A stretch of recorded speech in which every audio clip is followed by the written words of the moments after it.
Good afternoon, everyone. My name is Srinivvasan, and this is my 22nd year in the sports industry. I'm here to speak to you about careers in the sports industry on the off-pitch side.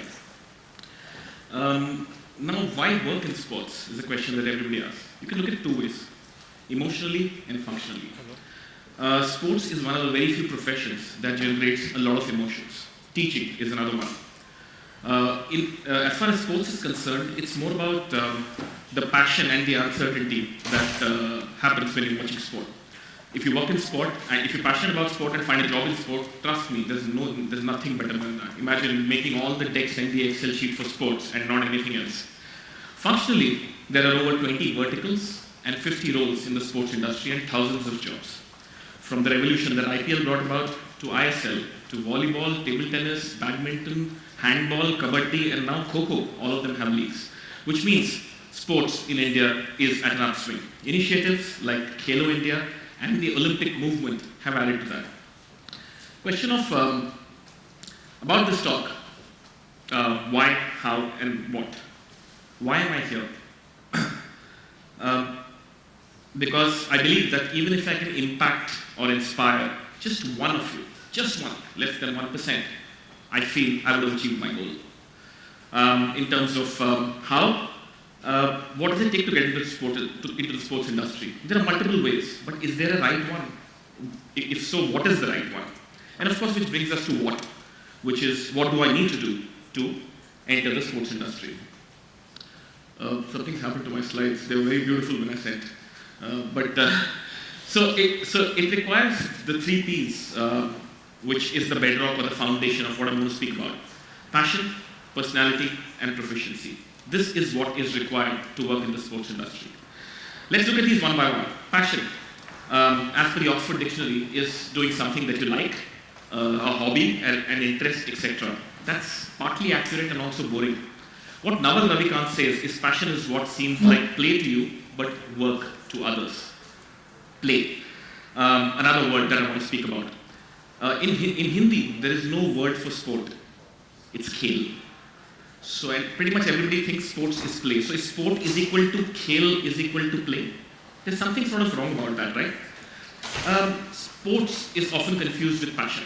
Saying sports is a hobby or an interest is absolutely incorrect, and I'm testament to that. Sports is a serious career option. Personality. What is personality? Personality is traits and abilities that each one of us have. Exactly like the theme of this event, which is I'm human, passion, personality, and proficiency, which is what defines us in the field of sport. Personality is traits and abilities that all of us have. So what does it mean for all of us working in sport? Each of us is like a QR code, unique. We have our own traits, our own abilities. All of us can do some things good, something or some things good, not everything. Which brings us to proficiency. Proficiency is about the job that you do. That's what employers hire you for. You're supposed to hit the ground running from day one. What is Virat Kohli and Sachin Tendulkar's proficiency? Scoring runs as batsmen. Messi's creating chances and scoring goals. Ronaldo's speed on the wing and scoring goals. And Djokovic's proficiency is winning, I guess. And to be at the top of your game at this age, that is called proficiency. So passion, personality, and proficiency are the three key ingredients of working in sports. This is a meter which I've created, which is called the 3P meter, which has passion, personality, and proficiency. And all these three add up to 100. But it will never add up to 100. It's like limits in math, right? It tends to 0 but never does. Similarly, this always tends towards 100 but never will. Trust me, 22 years in counting, I'm not even close to that. So let me look at these 3 P's slightly deeply with a case study. And the subject of the case study is me. When I was growing up, I was an average student, used to get 75% all the time. It was pretty good those days, mind you. And I was in love with sports way back that I can remember. When I was 8, 9 years old, my uncle used to take me to local cricket, football, and hockey games on his bike. And my passion for sports just grew and grew. I would know more about sports than most people way over my age. Please remember, those days there was no internet. There was a newspaper which would have news 2 days late. libraries, and of course a little bit of news on television. So that's how I continue to build my passion from a very early age. The 3 years at college at St. Stephen's, I graduated in chemistry, by the way, and my 2 years of MBA at IMT transformed my personality. I met a lot of people who guided me to say that sports could be a career option, but what nobody knew. I finished second last in a batch of 21 in my college academically, but the people who made a lot of difference to my life by telling me that yes, these 2 or 3 could be career options, and I'm talking about 1994, which is long back. The 2 years of MBA, presenting in front of large audiences, market research in sweltering heat, dancing or performing in front of people, added a lot more to my personality than a few management subjects. And it sort of made me, and my proficiency grew slightly from 0, albeit a bit late in life. 1996 was a year which transformed my life completely. I was doing my summer training at Contract, advertising, and I met Rajan Sharma, whom I consider to be my godfather in the sporting industry. He was leaving Contract to join IMG. IMG, the world's sports management behemoth.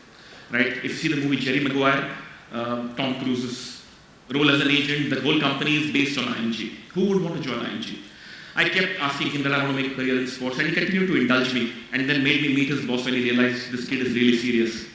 So after a few hours of interview, he told the IMG India head told me, son, call me after 2 years and tell me to have your desk ready next week because you'll be joining. I was like, wow, and I cracked it at 21. I came out and I cried and cried. The flashback of all the relatives coming, sports is useless, it's not a career, so are you. All that sort of flashed into my ears. Imagine joining IMG. However, life had different plans for me over the next 4 years. And, as luck would have it, IMG was the last company I headed before I became an entrepreneur. So, I worked in advertising for 4 years, and this is what my 3P meter looked like at that time. A lot of passion, okay personality, proficiency 0. If my proficiency was slightly above 0, I would have been hired by IMG. My first job in sports was with this company called ESPN. There were very few companies in India at that point in time. So I started my career with ESPN, and my first job given to me was procuring Diwali gifts for partners. And I was like, wow. The second job that was given to me was ensuring that the branding is complete and putting banners up for a marathon that we were sponsoring. Was this sports management? I didn't care because I loved it. I really didn't trip, and I did pretty much everything. So at ESPN, I worked on broadcast, in sales, in marketing, in business development, and in project management. It came with a few perks also. The picture with Sachin, this is when he scored his 34th 100. I'm standing slightly in front of Sachin here. And the iconic picture, I was there at Centurion when Sachin hit the 6 against Pakistan, slightly before you guys were born, I guess, but this is an iconic cricketing moment. Managed the entire Asia Cup in 2004, and worked on India's first ever inter-city sports league. It was a hockey league called Premier Hockey League. So after ESPN, this is what my meter looked like, and worked on all 3 aspects together. I then joined Nike, which is the best sports company in the world. And Nike for me is like what this institution is to you guys. Not just training you to be a good student, but all-round development. It was my school. And I joined Nike as head of brand and worked on on the top left, if you see, that's the Nike traffic jam ad. If you go to YouTube and see, it's possibly one of the best ads Nike ever made. And it was played in countries who don't understand cricket also. And I worked on the Bleed Blue campaign before India won the World Cup in 2011. I took an additional role of the football business category head just to improve my proficiency, and this is what the meter looked like after Nike. I got a call from BCCI in 2010 to join as head of marketing and sponsorship. That was the reset for the BCCI and the IPL, and the first task was how do you create a brand of IPL. While it took us a few months, we came up with the brand strategy for IPL, the positioning, which is IPL is equal to cricket plus entertainment. That's exactly what you see on your screen here. The second task there was how does IPL create a legacy? So we were creating a new trophy, and so what needed to be etched on that trophy? It says Yatra Pratibha Avsara Prapnoti, which means where talent meets opportunity. And isn't that what the IPL is all about? That's what we sort of started with when I started there. And loved working on the Champions League, which is my favorite ever tournament. And of course, watched Chris Gayle score 175 with the Chinnaswamy. Few perks of the job with a lot of hard work.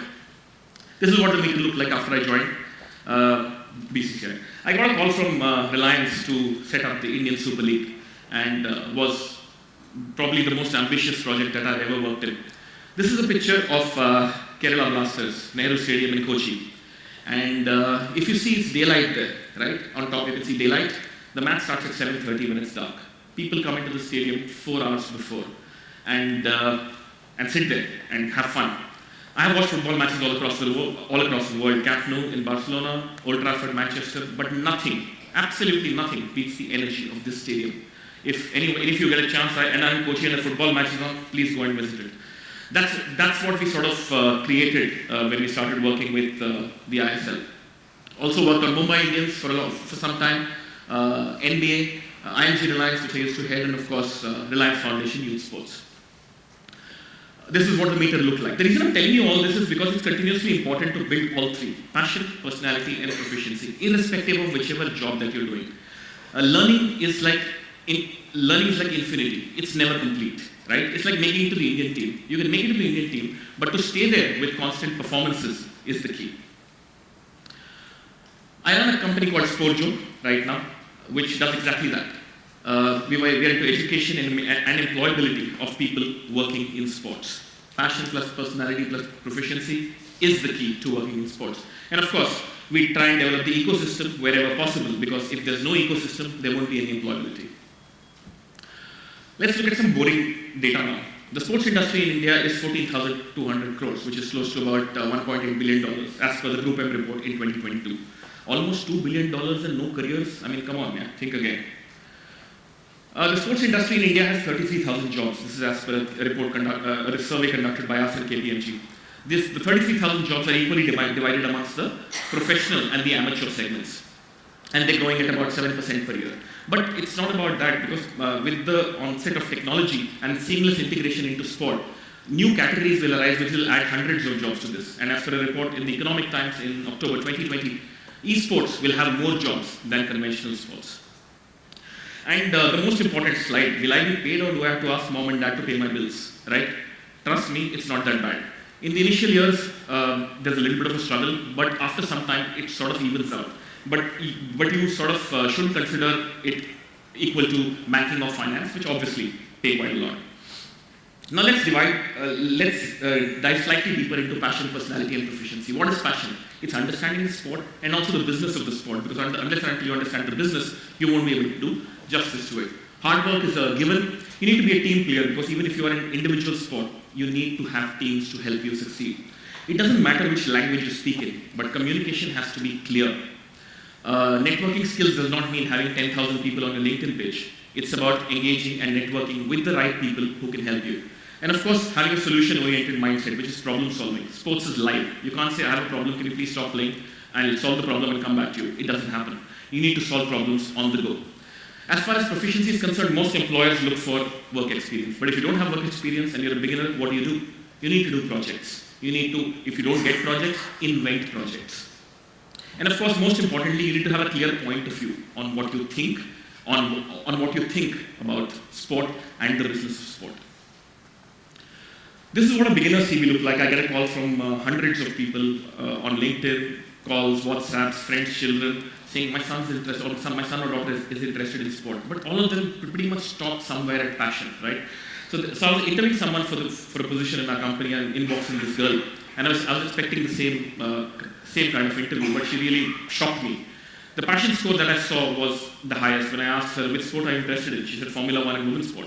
And the passion score was possibly the highest that I'd ever seen in my life. The personality was good. The proficiency was not zero like I had earlier. And we helped her create her proficiency in data analytics, brand marketing, and business development. She worked with us for a few years and had to relocate abroad, but she's planning to come back to India, and she's going to be a rock star in the next 4 or 5 years in the sports industry.